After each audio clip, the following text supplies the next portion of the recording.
जिस तरह से हमें अंग्रेजी को सीखने के लिए उसकी अल्फ़ाबेट्स को सीखना पड़ता है, और अगर हमें हिंदी सीखनी हो तो हमें क ख ग घ सीखना पड़ता है। हमें गिनती सीखनी हो तो हमें 1 से लेकर 100 तक की गिनती के लिए बेसिकली 1 से 10 तक की गिनती को पहले सीखना पड़ता है। ठीक उसी तरह से चाय व्यापार में भी है। अगर आप चाय व्यापार में किसी तरह का अगर आप व्यापार कर रहे हैं तो उसकी ABCD जाननी पड़ेगी, यानी कि उसकी बेसिक इन्फॉर्मेशन आपके पास होनी चाहिए।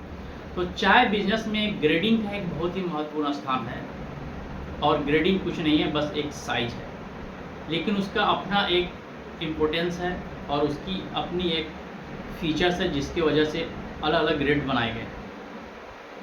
तो अगर आप चाय व्यापार में एंट्री करना चाहते हैं तो आपको चाय की ग्रेडिंग की अच्छी नॉलेज होनी चाहिए, चाय के ग्रेड्स को पहचानना आना चाहिए, यही इसकी ABCD। अगर आप चाय के ग्रेड को नहीं पहचानते हैं तो फिर कोई भी सप्लायर आपके साथ चीटिंग कर सकता है। तो चाय ग्रेड का नॉलेज होना बहुत ज़रूरी है। ऐसे तो चाय व्यापार में एक ग्रेडिंग सिस्टम को समझने से पहले चाय के प्रोडक्शन को थोड़ा सा समझेंगे कि जब चाय का जो प्रोडक्शन होता है तो वहाँ पे विभिन्न प्रकार की साइजेज निकलती है, और उन अलग अलग साइज को छांटा जाता है और छांट कर अलग किया जाता है, जिसको ग्रेड बोला जाता है। जी बोर्ड ने ग्रेडिंग सिस्टम को 3 मुख्य भाग में बांटती है, जिसका पहला भाग होता है ब्रोकन कैटेगरीज आता है, और इसमें भी कई तरह के चाय पत्ती के ग्रेड आते हैं।